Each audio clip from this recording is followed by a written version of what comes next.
அன்பான தேவ பிள்ளைகள் எல்லோருக்கும் இயேசு கிறிஸ்துவின் நாமத்தில் என் வாழ்த்துக்களை தெரிவித்துக் கொள்கிறேன்.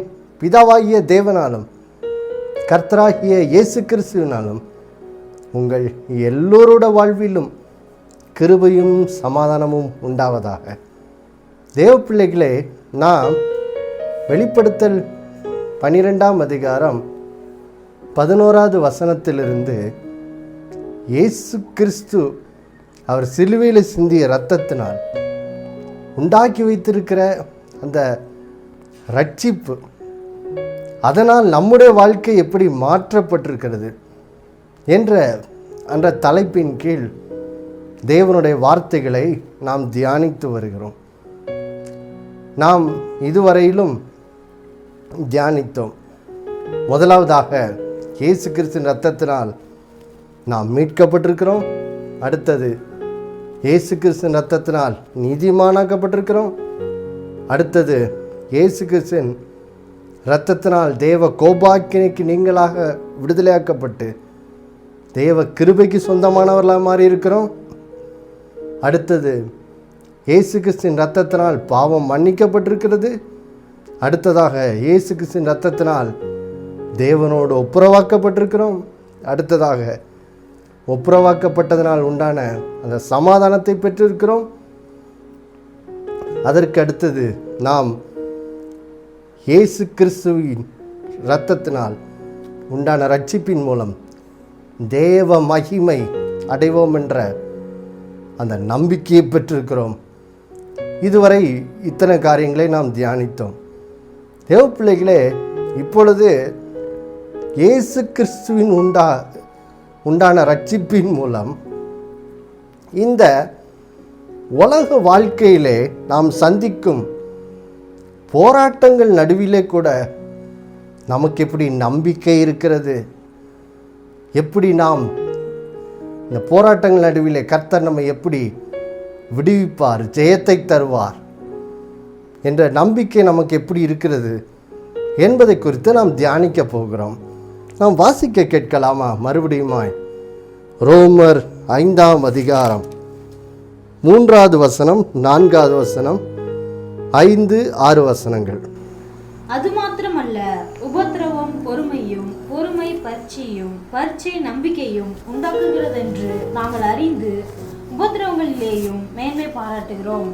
மேலும் நமக்கு அருளப்பட்ட பரிசுத்த ஆவியினாலே தேவ அன்பு நம்முடைய இருதயங்களில் ஊற்றப்பட்டு இருக்கிறபடியால் அந்த நம்பிக்கை நம்மை வெட்கப்படுத்தாது. அன்றியும் நாம் பலனற்றவர்களாய் இருக்கும் போதே குறித்த காலத்தில் கிறிஸ்து அக்கிரமக்காரருக்காக மரித்தார். தேவ பிள்ளைகளே, இங்கே பவுல் மூலம் ஆவியானவர் ஒரு அருமையான காரியத்தை எழுதி வைத்திருக்கிறார். அது என்னது? இந்த உலக வாழ்விலே நாம் உபத்திரவங்களை, போராட்டங்களை சந்திக்கிறோம். அது நடுவில் கூட நமக்கு எப்படி நாம் வெட்கப்பட்டு போக மாட்டோம் என்ற நம்பிக்கை நமக்கு எப்படி உண்டாயிருக்கிறது என்பதை குறித்து இங்கே பேசுகிறார்.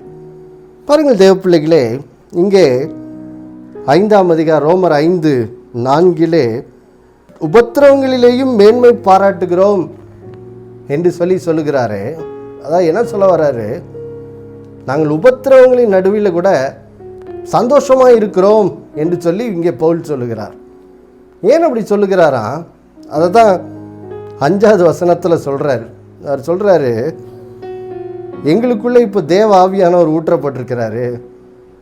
அந்த ஆவியானவர் மூலம் எங்களுக்கு தேவ அன்பு எங்கள் இருதயத்துக்குள்ளே ஊற்றப்பட்டிருக்குது. இதன் மூலம் நாங்கள் ஒரு நம்பிக்கை அடைந்திருக்கிறோம் அப்படிங்கிற. என்ன நம்பிக்கை? அவர் சொல்கிறாரு, அந்த நம்பிக்கை எங்களை வெட்கப்படுத்தாது. நாங்கள் வெட்கப்பட்டு போக மாட்டோம் என்ற ஒரு நம்பிக்கை உண்டாயிருக்குதான். அது எப்படிப்பட்ட நம்பிக்கை? எதிலிருந்து வருகிற நம்பிக்கை? 6வது வசனத்தில் சிலுவைக்கு கொண்டு வரார். அங்கே வசனம் சொல்லுது, நாம் பலனற்றவர்களாய் இருந்தபோது குறித்த காலத்தில் கிறிஸ்து நமக்காய் சிலுவையிலே மரித்து நமக்கு இந்த பாவத்திலிருந்து ரட்சிப்பை தந்தாரே, அந்த தேவ அன்பின் அடிப்படையிலே அந்த சத்தியத்தின் அடிப்படையில் உண்டாகிற அந்த நம்பிக்கை என்ன செய்கிறது? இந்த பூமிக்குரிய வாழ்விலும் நான் வெட்கப்பட்டு போகமாட்டேன் என்ற ஒரு உறுதியை நமக்கு என்ன செய்கிறதாம்? தருகிறதாம். பாருங்க, ஒரு நிச்சயத்தை தருகிறதாம். அதனால தான் அவர் சொல்கிறாரு, நான் உபத்திரவத்தின் நடுவிலும் சந்தோஷப்படுகிறேன் அப்படிங்கிறார்.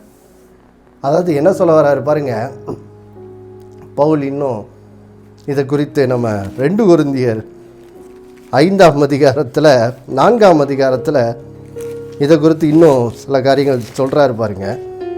அவர் சந்தித்த அனுபவங்களை பற்றி பேசுகிறார். 2 கொரிந்தியர் 4ஆம் அதிகாரம் 8வது வசனம் 9வது வசனத்தை வாசிக்கலாம். நாங்கள் எப்பக்கத்திலும் நெருக்கப்பட்டும் ஒடுங்கி போகிறதில்லை, கலக்கம் அடைந்தும் மனமுறிவு அடைகிறதில்லை, துன்பப்படுத்தப்பட்டும் கைவிடப்படுகிறதில்லை, கீழே தள்ளப்பட்டும் மடிந்து போகிறதில்லை. பாருங்கள் தேவ பிள்ளைகளே, இங்கே பவுல் ஒரு காரியத்தை சொல்கிறார். அவர் ஊழியத்தின் பாதையிலே சந்தித்த அனுபவங்களை சொல்கிறார். என்ன சொல்கிறாரு? நாங்கள் சில நேரத்தில் எப்பக்கத்தில் நெருக்கப்பட்டோம், ஆனால் ஒடுங்கி போகிறதில்ல. நாங்கள் கலக்கம் அடைந்தோம், ஆனால் மனமுறிவு அடைவதில்லை. துன்பப்படுத்தப்பட்டோம், ஆனால் கைவிடப்படுவதில்லை. கீழே தள்ளப்பட்டோம், ஆனால் மடிந்து போகிறதில்லை அப்படிங்கிறார்.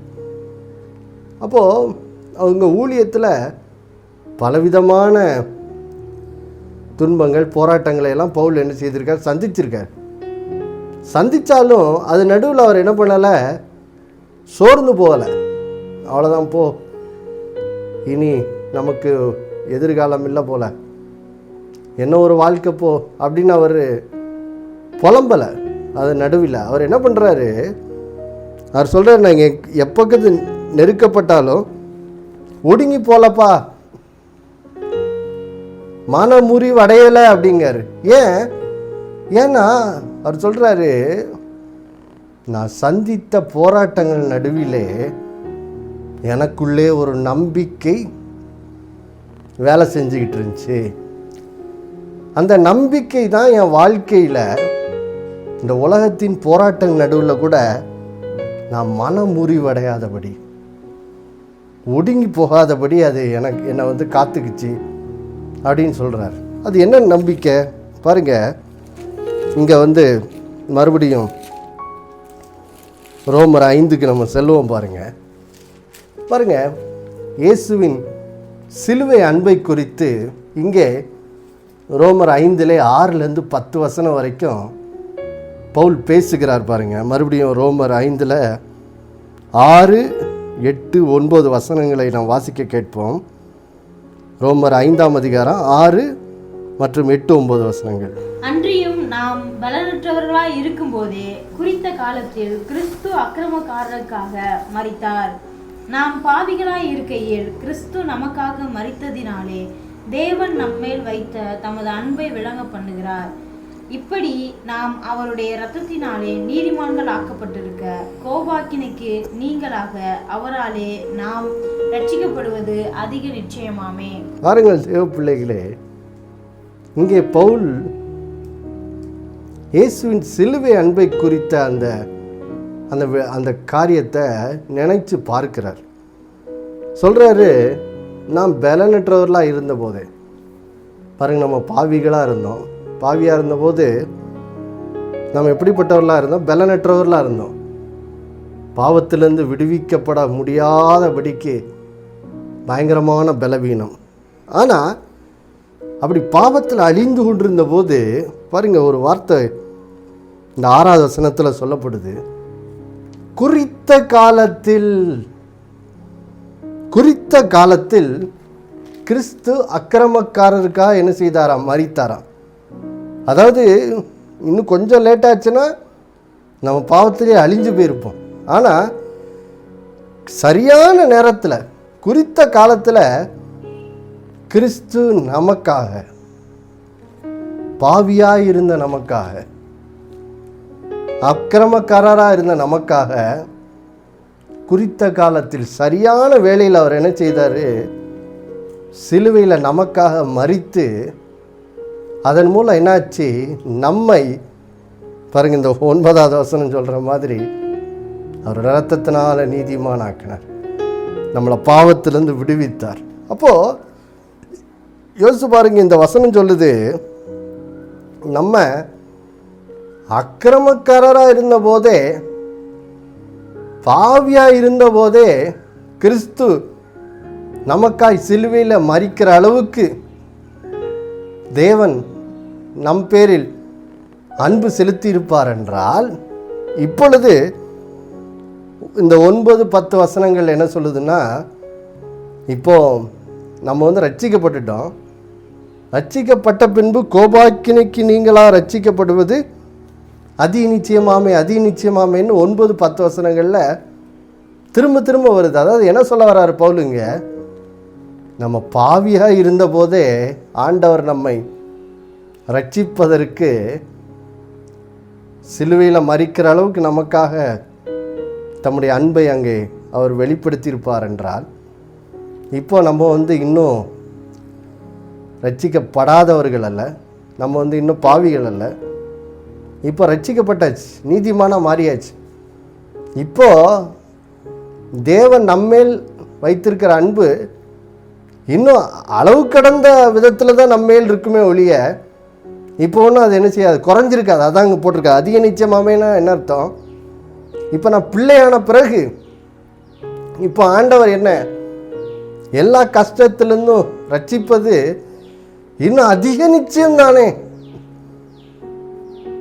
பெரிய கஷ்டமாகிய பாவத்திலேருந்தே ரட்சித்திருப்பார் என்றால், இப்போ இந்த உலக வாழ்க்கையில் நம்ம அனுதின வாழ்க்கையில் சந்திக்க போகிற மற்ற பிரச்சனைகள்ல இருந்து நம்மளை ரட்சிப்பது, நம்மை விடுவிப்பது அதிக நிச்சயமாமே என்று சொல்லி அவர் இந்த 9வது 10வது வசனத்தின் பின்பகுதிகளை சொல்கிறார் பாருங்க. அதாவது சொல்கிறாரு, 9வது வசனத்தின் பின்பகுதி, கோபாக்கினைக்கு நீங்களாக நீங்கள் அவராலே ரட்சிக்கப்படுவது அதிக நிச்சயம். 10வது வசனத்தில் சொல்கிறார், ஒப்புரவாக்கப்பட்ட பின் நாம் அவருடைய ஜீவனாலே ரட்சிக்கப்படுவது அதிக நிச்சயம். அதாவது என்ன சொல்ல வர்றாரு, பாவத்தில் முழு பாவியாக இருந்தபோதே கர்த்தர் நம்மை விடுவிக்கும்படி ஓடி சிலுவையில் நமக்காக மரித்து ரட்சித்திருப்பார் என்றால், இப்போ பாவத்தை காட்டிலும் இன்னும் நம்ம சந்திக்க போகிற மற்ற பிரச்சனைலாம் சின்ன பிரச்சனை தான். அதுலேருந்து நம்ம ரட்சிப்பது என்னது, அதிக நிச்சயம் தானே. ஏன்னா இப்போ என்னை நான் பாவியாக இருந்தபோது அப்போவே என்னை அன்பு கூர்ந்திருப்பார் என்றால், இப்போ நான் அவர் பிள்ளையாக இருக்கேன், இப்போ என் மேலே வச்சுருக்க அன்பு இன்னும் பல மடங்கு அதிகமாக தான் என்ன செய்து இருக்குது. இப்போ ஒன்றும் குறையலை. ரட்சித்த பிறகு இப்போ ஆண்டோட அன்பு என் மேலே வச்சுருக்க அன்பு கொஞ்சம் குறைஞ்சிட்டு போகல அப்படின்னுங்கிறது என்னது கிடையாது பாருங்க. என்னை இன்னும் அதிகமாக தான் அவர் என்ன செய்கிறார், நேசிக்கிறார். அப்போது தேவ அன்பு இந்த அளவுக்கு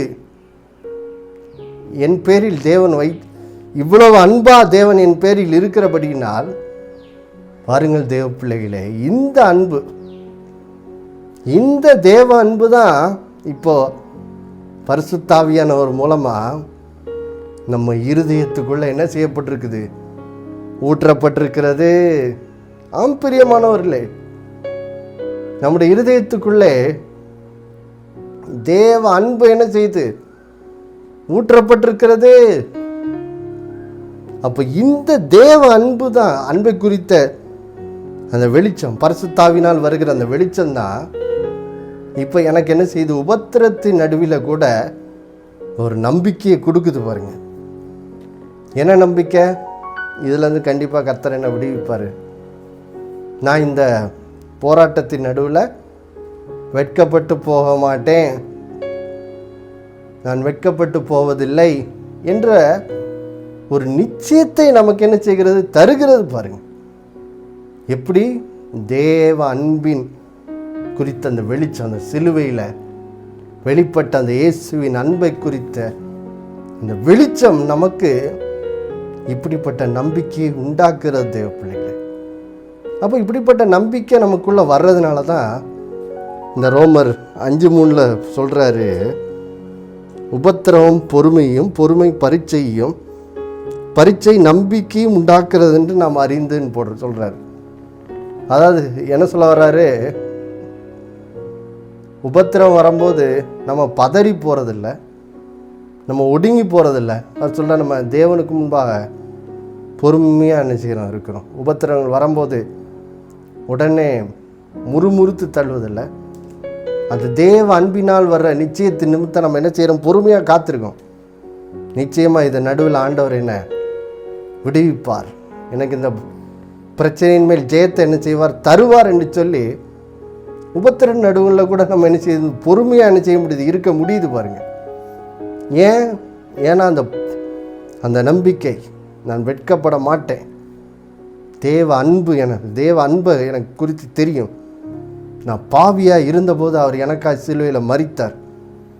அப்போவே எனக்கு மரிக்கிற அளவுக்கு என் மேலே அன்பு கூர்ந்திருப்பாருன்னா, இப்போ நான் ரட்சிக்கப்பட்ட பின்பு அவருடைய அன்பு என் மேலே இன்னும் பல மடங்கு இருக்குது. அதனால் நிச்சயம் நான் கைவிடப்படுவதில்லை, நான் இந்த சூழ்நிலை நடுவில் புறக்கணிக்கப்படுவதில்லை. நிச்சயம் ஆண்டவர் என்னை ரட்சிப்பார் என்ற ஒரு உறுதி என்ன செய்து இருக்குது பாருங்க. அந்த உறுதி இருக்கிறதுனால தான் பவுல் பாருங்க 2 கொரிந்தியர் 4ஆம் அதிகாரத்தில் இந்த உலகத்தில் நடக்கும் பிரச்சனைகள் போராட்டங்களை குறித்த ஒரு தேவனுடைய பார்வை எப்படி இருக்குங்கிறத குறித்து இப்படி சொல்கிறாரு பாருங்க. 2 கொரிந்தியர் 4ஆம் அதிகாரம் 17-18 வசனங்கள். மேலும் காணப்படுகிறவைகளை அல்ல, காணப்படாதவைகளை நோக்கி இருக்கிற நமக்கு அதி சீக்கிரத்தில் நீங்கும் லேசான நம்முடைய உபத்திரவம் மிகவும் அதிகமான நித்திய கன மகிமையை உண்டாக்குகிறது. ஏனெனில் காணப்படுகிறவைகள் அநித்தியமானவைகள், காணப்படாதவைகளோ நித்தியமானவைகள். பாருங்கள் தேவ பிள்ளைகளே, வசனம் எவ்வளோ அழகாக சொல்லுது பாருங்க. சொல்கிறாரு, இந்த உலகத்தில் நம்ம சந்திக்கும் போராட்டங்கள்லாம் எப்படிப்பட்டதான், இது அதி சீக்கிரத்தில் நீங்கள் லேசான உபத்திரம் அப்படிங்கிறார். யோசிச்சு பாருங்க, நம்ம இன்னைக்கு போராட்டத்தை பார்க்கும்போது ஐயோ இவ்வளோ கஷ்டமாக இருக்கே, இவ்வளோ போராட்டமாக இருக்கே அப்படின்னு நம்ம புலம்புவோம். ஆனால் பவுலுக்கு தேவ அன்பு குறித்த வெளிச்சம் வந்துருச்சு. அந்த அதனால் வர நம்பிக்கை அவர் இருதயத்தை என்ன செய்திருச்சு, நிரப்பிருச்சு பாருங்க. நிரப்புனோடனே அவர் சொல்கிறாரு, அந்த சிலுவையின் வெளிப்பட்ட தேவ அன்பின் அடிப்படையில் சொல்கிறாரு, எப்பா என்னை பாவத்திலேருந்தே ரட்சிக்கிறதுக்காக நான் ரோமர் 5:8 சொல்கிற மாதிரி நான் பாவியாக இருக்கீள் கிறிஸ்து எனக்காக சிலுவையில் மரித்திருப்பார் என்றால், இப்போ நான் ரட்சிக்கப்பட்ட பின்பு இப்போ நான் சந்தித்து கொண்டிருக்கிறேன் இந்த பிரச்சனை நடுவே என்ன இதிலேருந்து விடுவிப்பது அதிக நிச்சயம் தானே. ஏன்னா இன்னும் என்ன அதிகமாக நேசிக்கிறாரு. ஏன்னா நான் இப்போ பிள்ளையாயிட்டேனே, பாவத்திலேருந்து மனம் திரும்பிட்டேனே. அப்போ நான் ஒரு பிள்ளையாக இருக்கும்போது இன்னும் அளவு கடந்த விதத்தில் தானே என்னை நேசிக்கிறாரு. அப்போ நான் என்ன செய்ய போகிறேன், என் பிரச்சனையை ரொம்ப பெருசாக பார்க்க போகிறதில்ல. என் பிரச்சனைகள்லாம் எப்படி பார்க்க போகிறேன், அது அதி சீக்கிரத்தில் நீங்கும் லேசான நம்முடைய உபத்திரவம் அப்படிங்கிறார் பாருங்க. இது அதி சீக்கிரத்தில் நீங்கும் லேசான நம்முடைய உபத்திரம். இதை தான் நம்ம அழகாக பாட்டு பாடுறோம். அதி சீக்கிரத்தில் நீங்கி விடும் இந்த லேசான உபத்திரவம், சோர்ந்து போகாதே நீ, சோர்ந்து போகாதே, சோர்ந்து போகாதே நீ, சோர்ந்து போகாதே, அதி சீக்கிரத்தில் நீங்கி விடும் இந்த லேசான உபத்திரவம். அப்போ யோசிச்சு பாருங்கள் தேவ பிள்ளைகளே, இந்த தேவ அன்பை குறித்த வெளிச்சம்தான் இப்போ நம்மளோட வாழ்க்கையை, மனதை, சிந்தையை மாற்றிடுது பாருங்க. பிரச்சனையை ரொம்ப பெருசாக பார்க்குறத நிறுத்திட்டு, இது அதி சீக்கிரத்தில் நீங்கிடும்பா, இது அதி சீக்கிரத்தில் மாறிடும்பா, இந்த பிரச்சனை சீக்கிரமாக என்னை விட்டு நீங்கி போயிடும், ஏன்னா கர்த்தர் என் கூட இருக்கார். அவர் கூட இருக்கனால பாருங்கள், நம்ம சங்கீதக்காரனை போல் என்ன செய்யலாம் சொல்ல ஆரம்பிச்சிடலாம் பாருங்கள். சங்கீதம் 118 5வது வசனத்தில் சங்கீதக்காரன் சொல்கிறாரு பாருங்க, நெருக்கத்தின் நடுவில் கர்த்தர் அவருக்கு என்ன செய்கிறாருன்ட்டு. நெருக்கத்திலிருந்து கர்த்தரை நோக்கி கூப்பிட்டேன், கர்த்தர் என்னை கேட்டருளி விசாலத்திலே வைத்தார். பாருங்க, சொல்றாரு பாருங்க, நெருக்கத்தில் இருந்து நான் கர்த்தரை நோக்கி என்ன செய்தேன், கூப்பிட்டேன்பா. கூப்பிட்டதுனால கர்த்தர் இப்போ என் ஜபத்தை கேட்டருளி என்னை விசாலத்தில் கொண்டு போய் என்ன செய்யிட்டார், வச்சுட்டாரு அப்படிங்காரு. அப்போ யோசித்து பாருங்க, நிச்சயமாக கர்த்தர் நம்மை விடுவிப்பார், ரட்சிப்பார் என்ற அந்த நம்பிக்கை இருக்கிறதுனால இப்போ நம்ம என்ன பண்ணுறோம், கஷ்டத்தின் நடுவில் என்ன பண்ணுறோம், அதை பார்க்குற விதம் வேறு மாதிரி மாறுது. இது கஷ்டமா, இது சீக்கிரத்தில் நீங்கள் போயிரும்பா, இது ஒரு லேசான இதான், இதெல்லாம் ஒன்றும் இல்லை, போ ரொம்ப போட்டு இதே கண்டுக்காத அப்படின்னு சொல்லி நம்முடைய எண்ணங்களே என்ன செய்திருது, மாறிடுது. பாருங்கள், அது சீக்கிரத்தில் நீங்கள் லேசான உபத்திரவங்களாக நம்முடைய வாழ்க்கையின் பிரச்சனைகளை நம்ம என்ன செய்கிறோம், பார்க்க ஆரம்பிச்சிடறோம். பாருங்கள், எப்படி பார்க்க ஆரம்பிக்கிறோமா பாருங்கள். மறுபடியும் அந்த 2 கொரிந்தியர் 4ஆம் அதிகாரம் 18 நம்ம வாசிக்கும்போது ஒரு காரியத்தை அங்கே சொல்கிறாரு. என்ன சொல்கிறாரு, 2 கொரிந்தியர் 4:17, மேலும் காணப்படுகிறவைகளை அல்ல காணப்படாதவைகளை நோக்கி இருக்கிற நமக்கு அப்படிங்கிறார். அதாவது என்ன சொல்ல வர்றாரு, இப்போ எனக்கு பவுல் சொல்கிறார், எனக்கு தேவ அன்பு குறித்த வெளிச்சம் விளங்கிட்டதுனால நான் எப்போ பார்த்தாலும் என் கஷ்டத்தை பற்றியே சிந்திக்கிறத நிறுத்திட்டேன். நான் இப்போ தேவ அன்பை பற்றியே யோசிச்சுட்டு இருக்கேன். ஆஹா பாரியா, நான் வந்து சபையை துன்பப்படுத்தணும்னா இருந்தேன், சபையை இயேசுவின் பிள்ளைகளெல்லாம் போட்டு நான் கொடுமைப்படுத்தினேன். ஆனால் இந்த பாவிக்காக தான் இயேசு சிலுவையில் மரித்தார். அப்போவுமே ஆண்டவர் எனக்காக மரித்து என்னுடைய கொடூரமான பாவ வாழ்க்கையிலிருந்து ரட்சித்திருப்பார்னா, இப்போ நான் சுவிசேஷத்துக்காக அனுபவிக்கிற சில துன்பங்கள்லேருந்து என்னை விடுவிப்பது அதிக நிச்சயம் அல்லவா அப்படின்னு அவர் உள்ளம் என்ன செய்து, அந்த தேவ அன்பை குறித்த சத்தியத்தின் வெளிச்சத்தினால் நிரம்பி இப்போ நம்பிக்கை அவருக்குள்ளே கிரியை செய்கிறதுனால அவர் சொல்கிறாரு, நான் வந்து பிரச்சனைகள் வரும்போது இப்போ வந்து அதையே பார்த்துக்கிட்டு இருக்கிறதில்ல, இந்த என் கண்ணு முன்னாடி இருக்கிற பிரச்சனையே நான் பார்த்துட்டு இருக்கிறது கிடையாது, அதுபோல் காணப்படாதவைகளை நான் நினச்சேரி நோக்கி பார்க்குறேன். என்ன காணப்படாதவைகள், எப்படி கர்த்தர் என்னை அந்த கஷ்டத்துலேருந்து விடுவிச்சு சங்கீதக்காரனை போல் விசாலத்தில் கொண்டு போய் என்னை வைப்பார். நான் வந்து கர்த்தருடைய விடுதலை அனுபவிப்பேன், எனக்கு அது தெரியும். கர்த்தருடைய விடுதலை தான் அதிக நிச்சயமானது. அதனால தான் ரோமர் 5, 9, 10 2 வசனத்தில் திரும்ப திரும்ப சொல்கிறார், நம்ம ரட்சிக்கப்படுவது அதிக நிச்சயமாகவே அதிக நிச்சயம். அப்போ நான் அதிக நிச்சயமாக இந்த துன்பங்கள் வந்து ரட்சிக்கப்படுவேன் அப்படின்னு சொல்லி அவருக்குள்ள இந்த நம்பிக்கை வேலை செய்கிறதுனால பாருங்கள் தேவ பிள்ளைகளே, அவருடைய கவனம் முழுவதும் அதிலே தான் என்ன செய்து இருக்குது பாருங்க. கர்த்தர் என்னை விடுவிப்பார், என்னை விடுவிப்பார், என்னை விடுவிப்பார், என்னை விடுவிப்பார் என்ற அந்த சிந்தை அவரை என்ன செய்யிட்டு முழுவதும் நிரப்பிட்டதுனால தான் பாருங்கள் அவர் சந்தோஷமாக சொல்ல, இப்போ நான் காணப்படுகிறவைகளை இல்லை காணப்படாதவைகளை நோக்கிக்கிட்டு இருக்கேன் அப்படிங்க. காணப்படாதவைகளை நோக்கிட்டு இருக்கேன். காணப்படாதது என்னது, துரிதமாக இதுலேருந்து எனக்கு விடுதலை உண்டு, ரட்சிப்பு உண்டுன்னு எனக்கு தெரியும் அப்படிங்கிறார். பாருங்க, இதே நம்பிக்கை தான் சங்கீதக்காரனை தாவீதுக்குள்ளேயும் என்ன செய்திருக்கு, இருந்திருக்கு. பாருங்கள் தேவ பிள்ளைகளே, நம்ம இப்போ மறுபடியும் சங்கீதம் 34க்கு இப்போ போவோம். பாருங்கள், சங்கீதம் 34க்கு நம்ம செல்வோமானால் அங்கே சங்கீதக்காரனாய் தாவீது அவருடைய பவுலை போன்ற நம்பிக்கை அங்கே அறிக்கை செய்கிறார். பாருங்க, இப்போது சங்கீதம் 34ல் 17வது வசனம் மற்றும் 19வது வசனத்தை நாம் வாசிக்க கேட்போம். நீதிமான்கள் கூப்பிடும்போது கர்த்தர் கேட்டு அவர்களை அவர்களுடைய எல்லா உபத்திரவங்களுக்கும் நீங்களாக்கி விடுகிறார்.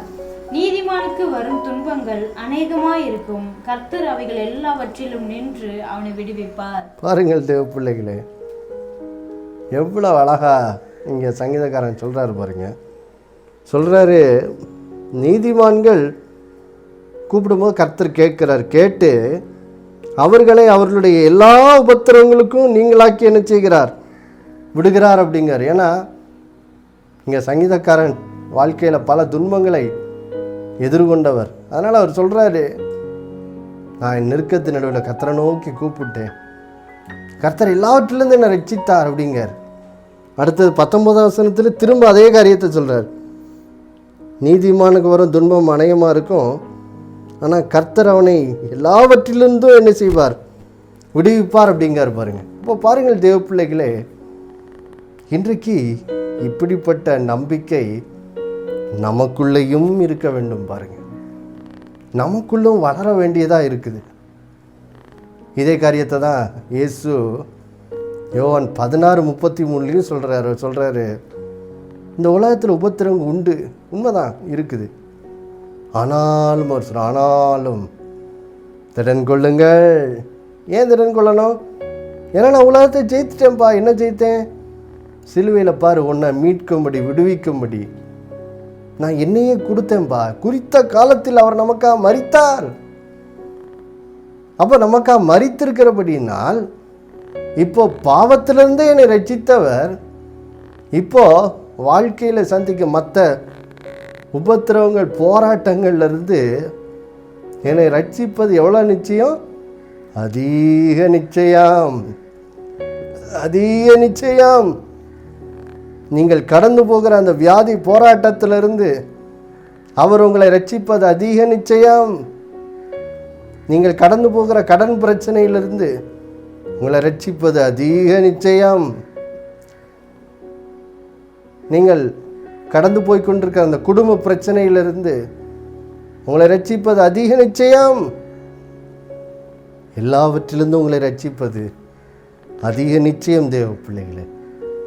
அதனால் இந்த நாளிலே நீங்கள் வாழ்க்கையில் சந்தித்து கொண்டிருக்க பிரச்சனையை நோக்கிக்கிட்டு இருக்காதீங்க. அதுக்கு போல உள்ளே இருக்கிற ஆவியானவர் உங்களுக்குள்ள ஒரு நம்பிக்கையை வளர்த்து கொண்டிருக்கிறார்ல. ஆமாப்பா, உபத்திர நடுவிலையும் கர்த்தர் என்னை விடுவிக்கிறவர், என்னை நிச்சயமாய் விடுவிப்பார் என்ற அந்த நம்பிக்கைக்கு இடம் கொடுங்க. அதை நோக்கி பாருங்க. ஜெபிக்கலாமா? அன்புள்ள பரலோக பிதாவே, ஆண்டவராகிய இயேசு நாமத்தில் ஜெபிக்கிறப்பா. இதனால நீர் ஆண்டவரே எப்படி உபத்திரவங்கள் நடுவில் கூட எங்களுக்கு உண்டாயிருக்கிற நம்பிக்கை குறித்து பேசுனீங்களே, எப்படி கர்த்தர் எங்களை பாவத்திலிருந்து ரட்சிக்கும்படி நாங்கள் பாவியாக இருக்கும்போதே குறித்த காலத்தில் எங்களுக்காக சிலுவையில் மரித்தார். இப்போ நாங்கள் அதனால் ரட்சிக்கப்பட்டோம். ரட்சிக்கப்பட்ட பின்பு இப்போ நான் அவருடைய பிள்ளையாக இருக்கிறேன். அதனால் இன்னும் அதிகமாக அவர் நேசிக்கிறபடினால் என்னை வாழ்வில் சந்திக்கிற மற்ற போராட்டங்கள்லேருந்து ரட்சிப்பது அதிக நிச்சயம் என்று நீர் எங்களோடு பேசியிருக்கிறீரே. இந்த நம்பிக்கை உங்களுடைய பிள்ளைகளுக்குள் இந்த நாள் வளரட்டும். இந்த நம்பிக்கையினால் வருகிற அந்த நான் வெட்கப்பட மாட்டேன் என்ற நிச்சயம் பிள்ளைகளுக்குள்ளே வளரட்டும். ஆண்டவரை வளர்ந்து நிச்சயமாய் கர்த்தர் இதிலிருந்து என்னை விடுவிப்பார் என்று சொல்லி கர்த்தருக்குள் உங்களுடைய பிள்ளைகள் திடன் கொண்டு ஆண்டவரை விசுவாசத்தோடு ஜெபித்து இந்த நாளில் நீர் தருகிற அதிக நிச்சய விடுதலை பெற்றுக்கொள்ள, சுதந்திரித்து கொள்ள உங்களுடைய பிள்ளைகளுக்கு உதவி செய்வீராக. அப்படி நீ செய்கிறக்காய் நன்றி ஆண்டவர், நன்றி. இயேசுவின் நாமத்தில் வேண்டிக் கொள்கிறோம் நல்ல பிதாவே. ஆமேன், ஆமேன்.